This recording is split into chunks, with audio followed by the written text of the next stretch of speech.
I've been coordinating a Safe Chorus 3, and that's the first time I've ever done that. And I've found it very rewarding, um, going through all the material and going through the answers that the participants come up with for the questions and the reflections. I find it all very educational, but also very inspirational. They put a lot of work into it, the participants do. And it seems like they're putting a lot of effort into thinking about the topics and applying them to their own lives. And and they also express that they're experiencing progress and benefit from it. So it's very nice. And this course is mostly bodhicitta, which is the same course actually that we've been studying in-house here with some of us juniors. So we went over equanimity, 7-point cause and effect, method of generating bodhicitta, advantages of cherishing others, disadvantages of self-cherishing, and many topics that come up just from their questions and such.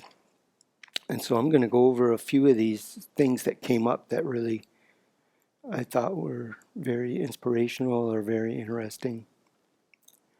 And I'm not probably going to say anything you haven't heard before, including this part about that we need to hear the same topics over and over again.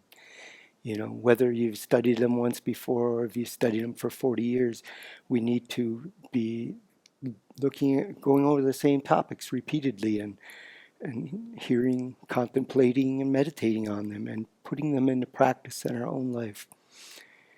And and some of the participants say things like, "Oh, I studied this a little before, and now it really studying it again makes it go so much deeper for me." You know, and we can't really expect to change our habitual patterns of thinking in a flash. You know, it's easy to be drawn to an idea of sudden enlightenment, but this is a gradual path that entails strong motivation, lots of effort, and hard work and time. And, you know, like take the topic of the ultimate nature, fathoming the ultimate nature of reality. It's it could take lifetimes for us to really get deep into that, but we can benefit by just the little bits of understanding that we gain. As we improve our understanding bit by bit, we get some bits of progress and benefits along the way that help us with dealing with our daily lives and with dealing with understanding the topics deeper and deeper. And that's just one, you know, there's so many interrelated topics. In fact, as we study the different topics, we see how they're interrelated. And that really helps our understanding to see that. And it shows that we are gaining on more understanding. So here's a quote from one of the participants in the SAFE course. "It helps to remind myself it is called practice because that is what we're doing, practicing. If I could express love and compassion for all sentient beings all the time, I wouldn't need practice." So we have to be patient with ourselves, patient with the learning and growing process. It's going to take some time, and the only way that it's going to take time to reach awakening, and the only way that's going to get closer is by putting in the time and the effort. I think we're about 11 miles from Newport, about 22-minute drive. And if I want to go to town and I just sit here, it's not going to get any closer. And that's how it is with enlightenment. If you think, "Oh, I can't get to enlightenment in this lifetime," which may or may not be true, but we got to make the causes and conditions in this life too, or it'll be the same next lifetime.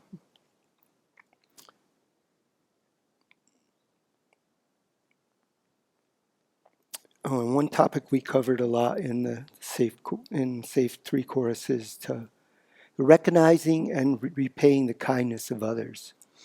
And this was one that I got a lot of good responses on. I heard a lot of, and it's an important topic. It can really help to produce a mind of gratitude, and which can be a very happy and joyful mind. Compared to being, oh, they didn't help me, or having these other states of mind that are opposed to that are really miserable states of mind. So when we're doing these, we do see benefit because we produce a happier mind in ourselves. And it can produce a mind that rejoices in the welfare of others too. We start to feel, oh, they've helped me. I want them to be benefited too. And here in this course, we were using it in the 7-point cause and effect method of generating bodhicitta. We're using it to produce attitude of loving kindness towards others, a loving endearment, and compassion. And we recognize that the kindness we receive from others, we develop this wish for them to be happy and to be free of suffering. And this is the basic wish we have for ourselves. So there can be a very connecting thing there too. And then it turns into, I want all of us sentient beings to be happy and free of suffering, with the emphasis on the terms us sentient beings. There's this connectedness there, And another quote I have here from one of the participants: I believe it is important to repay the kindness of others. I think it shows that we have recognized the kindness of others, and it motivates us to show kindness. I like the idea of pay it forward.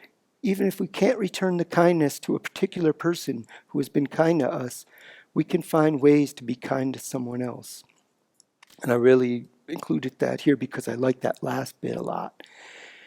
When we receive kindness, when we're aware of it and feel it, then we're motivated to want to produce that ourselves towards others. Not just to pay someone back tit for tat, but to just, it's like, yeah, I want to be producing that. So I really like the comment. And we went over equanimity quite a bit, because equanimity is really preliminary to the 7 points. And we want to get over this bias towards strangers and people that we consider difficult people, or bias towards the people we're attached to. And really get over that in order to have the same feeling of love and compassion towards all beings. And so I was thinking a lot about how sentient beings, how we see them, it's just like we're seeing a facade. There's appearance, their actions, how it relates to us. Even our gross consciousnesses are like facades. We're changing, and behind that, we're pretty much the same, as His Holiness always says, wanting happiness and freedom from suffering, and struggling with the afflictions and the karma that we've produced under the afflictions. We're all really connected in that way. And it seems like those people that we label enemy because we don't relate to or like the facade that they present or that we project, they offer us the most profound lessons in learning about this and seeing beyond that facade, and the most difficult lessons in it too. That's something I'm learning, is that a lot of times our most difficult lessons are our most profound. And also being aware of our own afflictions and our own suffering, and having compassion for ourselves helps a lot in this too, and looking beyond this. Another quote from one of our participants is, we can look beyond the apparent behavior and attitudes, and although we may well not condone or agree with them, we will be able to see the underlying ignorance. It should be very easy to recognize because we have seen it in ourselves too. I think that's very powerful, that we see, when we see our own, becoming aware of our own ignorance and our own suffering can change our view of others by recognizing that they're very similar to us, that they are struggling with these, and And that much of what we are attached to or averse to is just this temporary facade.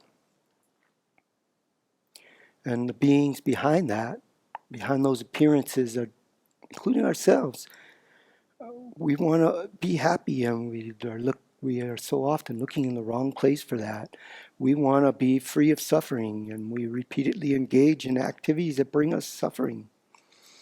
And we currently differentiate between beings based on the superficial differences rather than seeing this commonality. So I have another quote here. The person who harms us is actually a spiritual friend. We can spend all this time learning the Buddha's teachings, but if we are not given the opportunity to put into practice, we would not develop with the teachings, we would not experience the effect of the teachings, and our faith would also not develop. So yeah, the difficult, quote, difficult person offers us the opportunities for these difficult lessons. And the thought that the one person said, the people that we label difficult might even be a Buddha that's come here to teach us a lesson, and we don't see it. And I've heard this idea a lot. In fact, I've used this idea a lot, that maybe the person pushing our buttons is a Buddha or Bodhisattva. But even if that person isn't a Buddha or Bodhisattva, I find it helpful in my mind to consider that or think that way, because it reminds me that there's a precious opportunity being offered. And we can either work with it as such, that appreciate this as a precious opportunity, or we can just respond like we always do and reinforce our previous developed painful habits.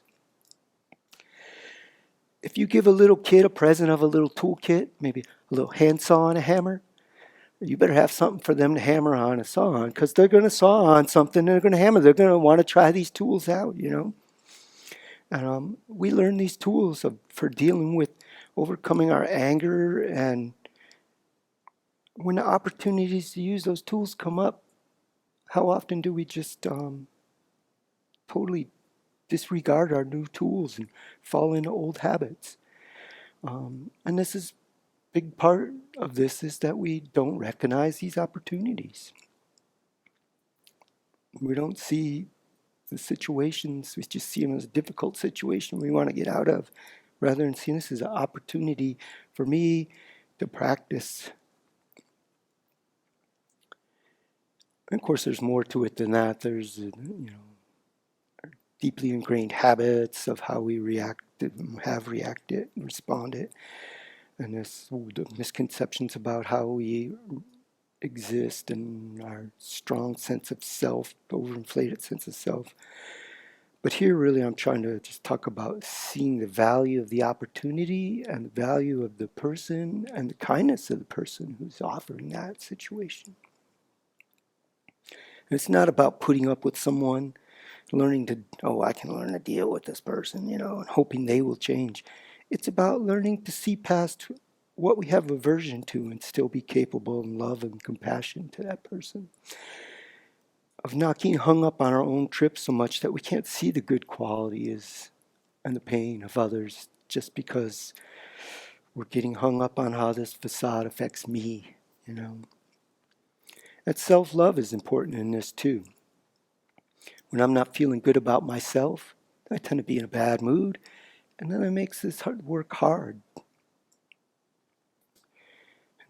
So being aware of our own positive qualities and having a healthy concern for ourselves really helps our attitude in this. And we need to see that this is not the self-centered thought. That's something that came up a lot in this course, because we're dealing with self-cherishing, getting over self-cherishing and seeing its disadvantages and looking at the advantages of cherishing others and switching that around so that we cherish others more. When we're talking about self-cherishing there, we're talking about this self-centered, self-occupied thing. We're not talking about this healthy quality of being able to have love and compassion for ourselves. We need to see that this is a healthy, caring concern that we need to develop so that we can extend it to all beings. Like we want to develop this great compassion for ourselves. We want to develop this desire for ourselves to be free of cyclic existence, and we want to extend that out to all beings. So I think we have to be coming from a healthy base inside ourselves. And then I think one of the last points is we talked regarding that and regarding exchanging self and others. People had things about,